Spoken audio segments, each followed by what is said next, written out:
Assalamualaikum warahmatullahi wabarakatuh. Hari ini saya akan menjelaskan tentang morfologi. Morfologi adalah cabang ilmu linguistik yang mempelajari mengenai struktur dan bentuk-bentuk kata dalam suatu bahasa.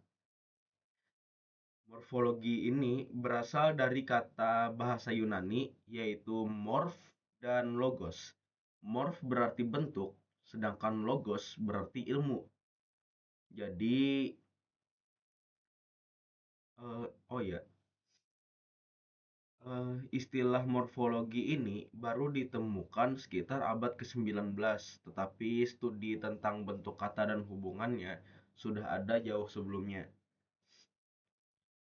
Istilah morfologi diperkenalkan oleh August Leser pada tahun 1859. Selanjutnya, kita akan masuk ke dalam ruang lingkup morfologi. Yang pertama adalah morfem. Morfem berasal dari kata morfe dan ema.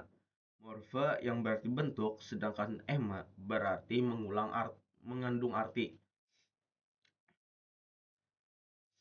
Lalu morfem sendiri adalah satuan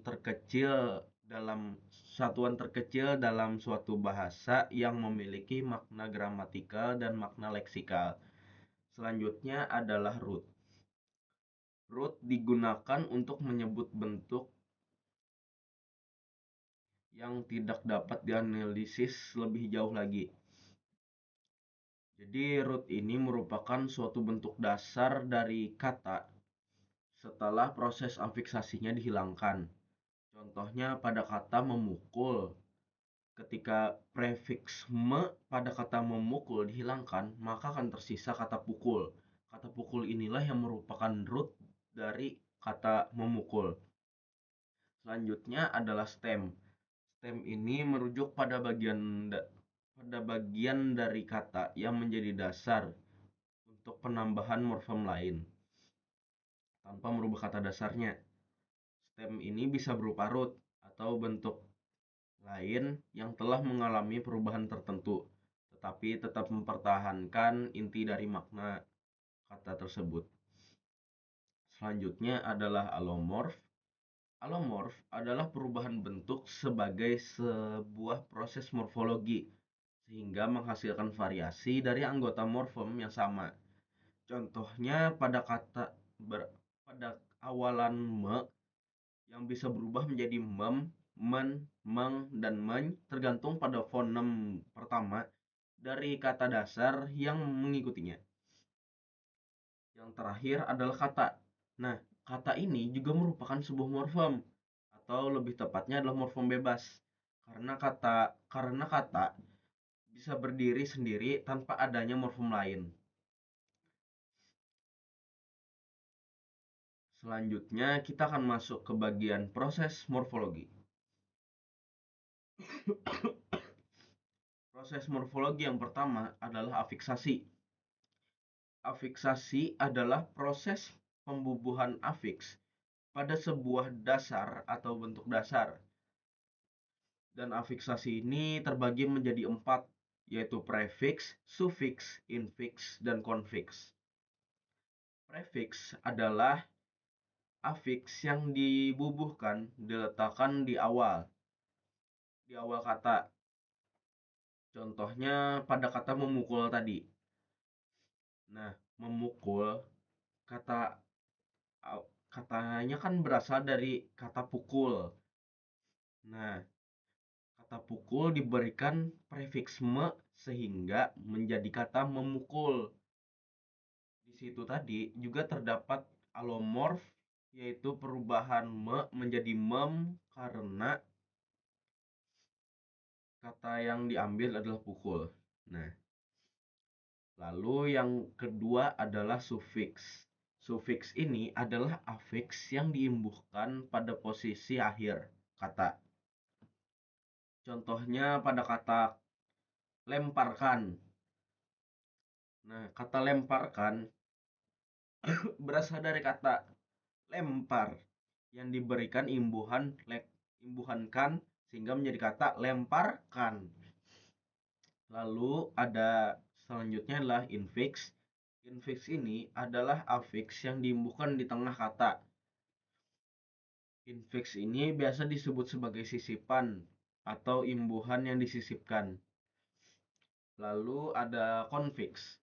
Konfiks adalah afiks yang berupa morfem terbagi. Jadi suatu kata yang diberikan konfiks ini memiliki dua imbuhan.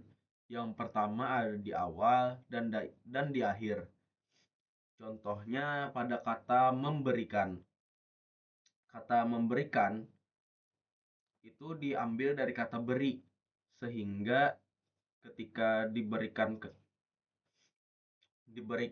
afiks me dan kan di awal dan akhir kata, maka inilah yang disebut dengan konfiks dan menghasilkan kata memberikan. Lalu selanjutnya adalah reduplikasi. Reduplikasi adalah proses morfomis yang mengulang bentuk kata baik secara utuh mau sebagian maupun hanya dengan perubahan bunyinya. Contohnya pada kata laki-laki.